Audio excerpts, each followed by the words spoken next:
Her daughter-in-law humiliated her for 8 months straight, in front of her own son, in front of family, in front of strangers. So when her wedding day came, she found one small thing she forgot to mention to her. Just one. And it cost her everything she'd planned for. Before we dive deeper, let us know in the comments where you're watching from. We'd love to hear from you, and don't forget to hit that subscribe button so you never miss any of our upcoming videos. Her name was Carol Bennett, and for 30 years she had been the kind of woman nobody paid much attention to until they needed something.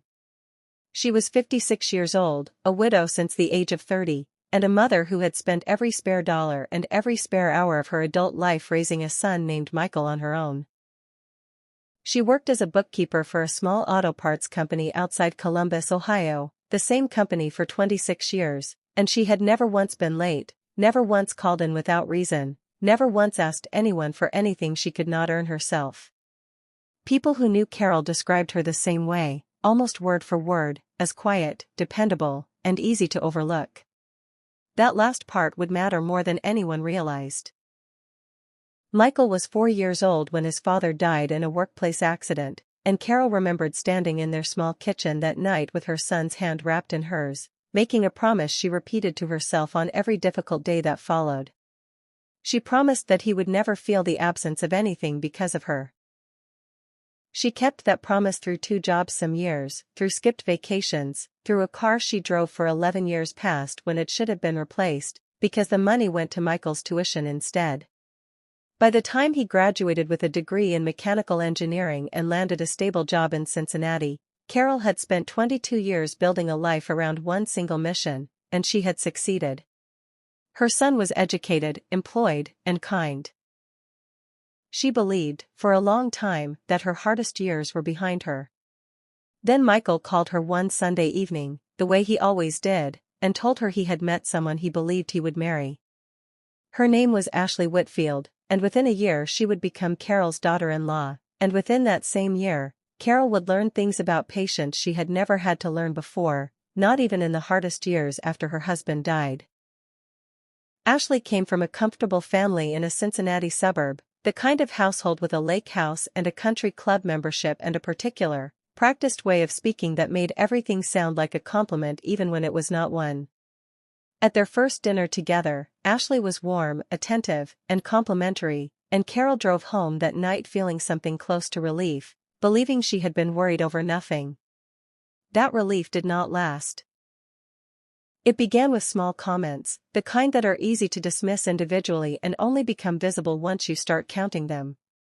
When Carol mentioned she still did part-time bookkeeping work for extra income, Ashley smiled and said it was wonderful that women her age still found ways to stay busy, a sentence that sounded kind out loud and felt like something else entirely once Carol was alone with it later.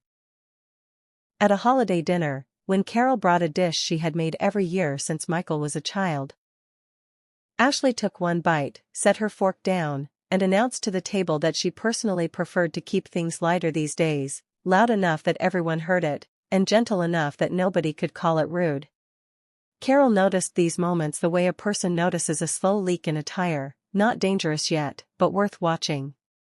The pattern continued for months, each incident small enough to excuse on its own.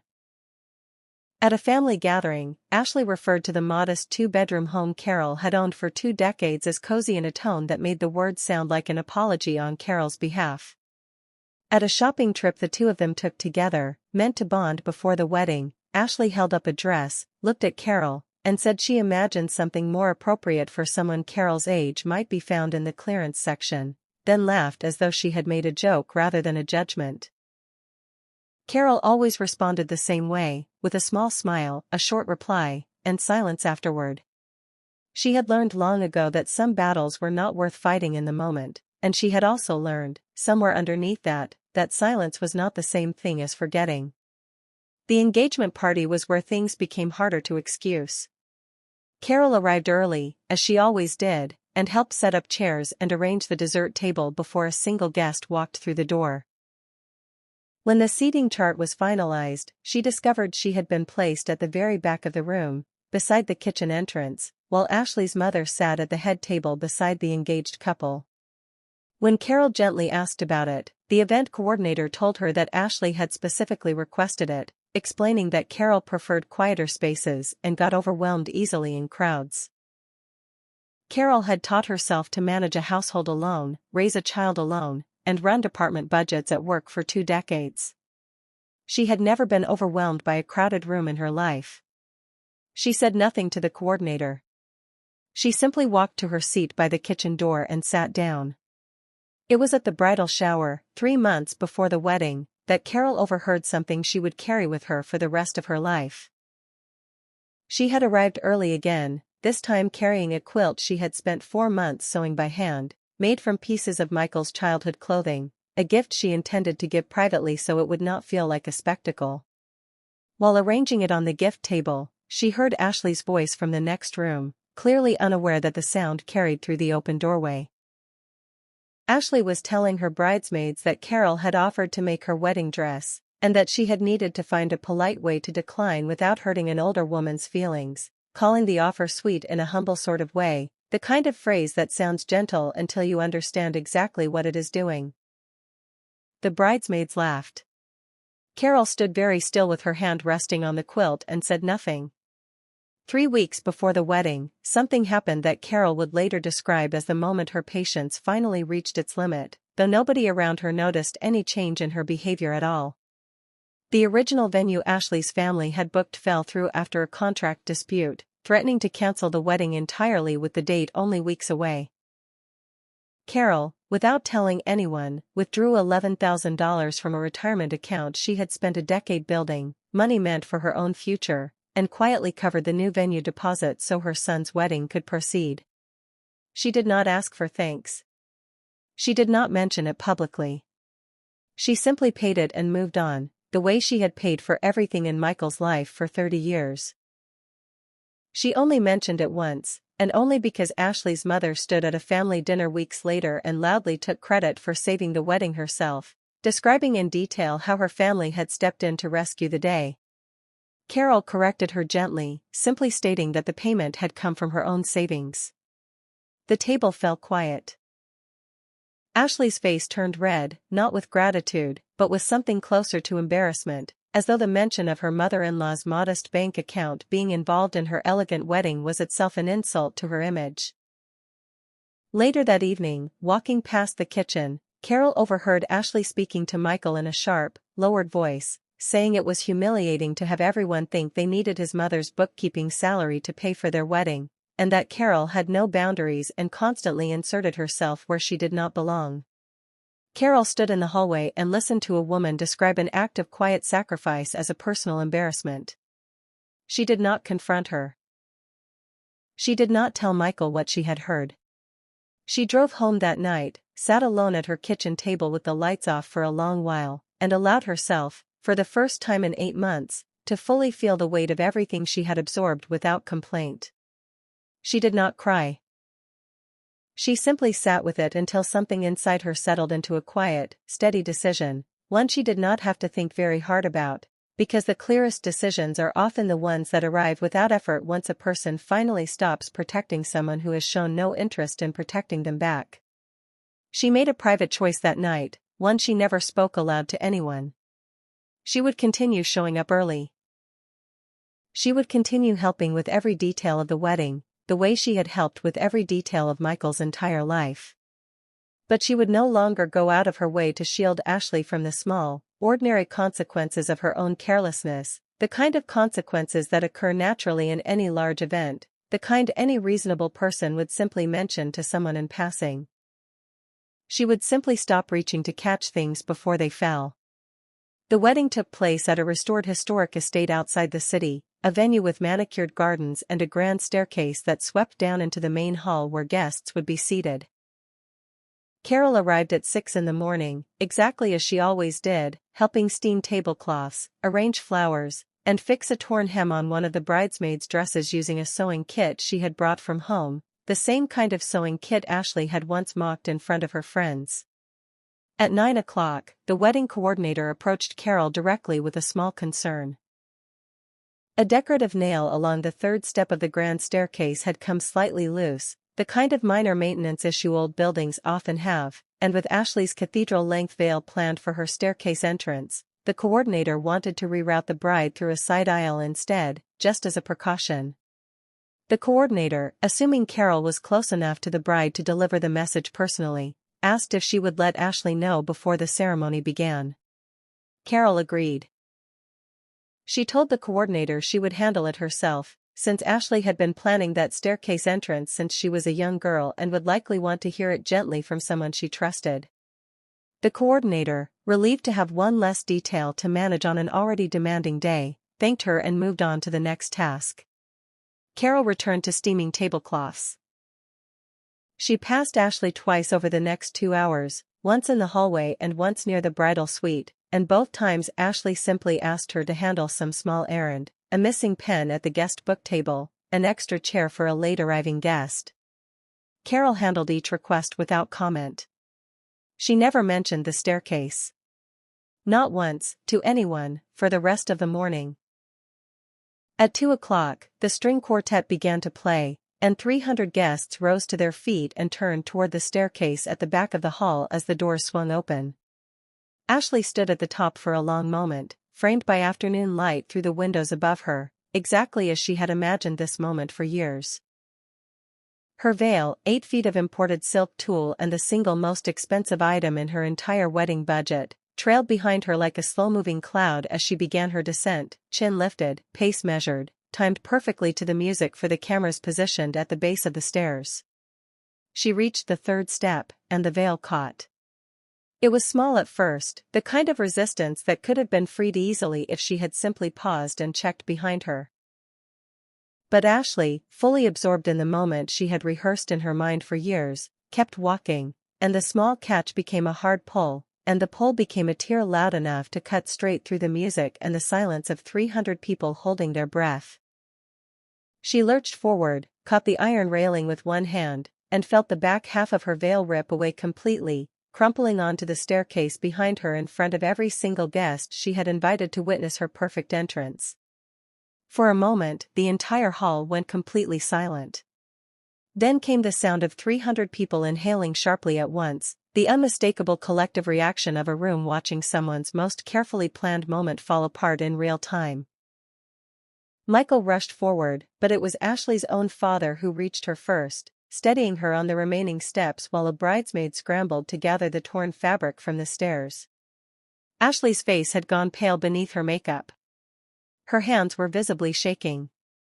What remained of her veil sat crooked and uneven, and there was no way to repair it in the moments before her processional continued down the aisle in front of everyone she had ever wanted to impress. Carol sat quietly in the 2nd row throughout all of it, hands folded in her lap, wearing a simple blue dress she had altered herself the week before. She did not smile where anyone could see her. But something inside her chest, something that had been pulled tight for 8 straight months, loosened slightly, the way a closed fist finally allows itself to open after holding on for far too long. She caught the wedding coordinator's eye across the room, watched the woman frown in confusion, clearly remembering their earlier conversation. Carol offered only a small, unreadable shrug in response, the kind of gesture that asked for no explanation and gave none, before turning her attention back toward the front of the room as her son recited his vows to a woman who had just learned, in front of everyone she loved, that not everything could be controlled, not even by someone convinced she was always the one in charge. The reception that followed went on as planned. Dinner was served, the band played, and Ashley changed quickly into a backup dress her own mother had, fortunately, brought along just in case, a small piece of foresight her mother would mention proudly for years afterward, never once realizing how much more significant that morning's events truly were. When it came time for the toasts, Carol stood with a glass in her hand, and the room quieted to hear from the mother of the groom. She spoke about watching her son fall down many times over the years and get back up a little wiser each time, and about watching someone else do exactly the same thing earlier that very day, with more grace than most people could manage under that kind of pressure. The room responded with warm, sympathetic laughter, and Ashley, still pale but recovering, offered something close to a genuine smile for the first time since the ceremony began. Carol continued, saying that weddings rarely go exactly as planned, and neither does life, and that the dress does not always stay perfect and the staircase does not always cooperate. But the people who truly love you remain anyway, through the parts that go right and the parts that absolutely do not. She raised her glass and offered a toast to grace under pressure, and to staircases, adding that perhaps everyone present might learn to walk them a little more carefully going forward. Most guests heard only warmth in those words, a gentle and slightly funny way to close out a dramatic afternoon. Only the wedding coordinator, watching from the back of the room with her clipboard still tucked beneath one arm, understood the second meaning folded quietly inside it, and when she caught Carol's eye one final time, Carol allowed herself the smallest, most private smile of the entire day. In the months that followed, the story of the torn veil became something of a family legend, retold at holidays for years afterward, usually by Michael, who never learned the full truth of what happened that morning and likely never will. Ashley herself sometimes wondered, in the quiet way people wonder about things they cannot quite prove, whether that morning had been entirely accidental, noticing something unreadable in Carol's expression whenever the topic came up at family gatherings. But suspicion without proof tends to fade with time, and something unexpected happened in its place. Ashley, humbled in a way she had not experienced in years, found herself thinking differently about the woman she had spent 8 months dismissing. She remembered the quilt left untouched on the gift table, the one she had never properly thanked Carol for, and one evening, alone in her apartment, she finally unpacked it and ran her fingers slowly over each carefully stitched piece of fabric, recognizing fragments of a childhood she had never witnessed but had married into completely. She began calling Carol occasionally after that, asking small, ordinary questions at first: how to remove a stubborn stain from a tablecloth, what Michael had been like as a young boy, whether Carol would be willing to teach her how to properly make the dish she had once dismissed at a holiday dinner years earlier. Carol answered every question patiently and warmly, exactly as she answered everything in her life, without ever bringing up the staircase, without ever asking for an apology she knew might never come. Years later, in a quiet conversation with her own sister over coffee, Carol finally spoke the truth aloud for the first time, admitting that she had known about the loose nail and the recommended change of entrance, and had simply chosen, just once in 8 months, not to pass along a warning that was never truly hers to give in the first place. She said she had not caused the accident itself, only allowed circumstances already in motion to continue without her usual interference, and that after 8 months of absorbing every unkind word without complaint, she had finally decided to stop catching things before they fell. Her sister asked if she had ever felt guilty about it, and Carol considered the question carefully before answering. She said she did not believe there was real cruelty in simply stepping back from a problem that had never been hers to solve in the first place, especially after months of being treated as though her presence itself was an inconvenience to be managed.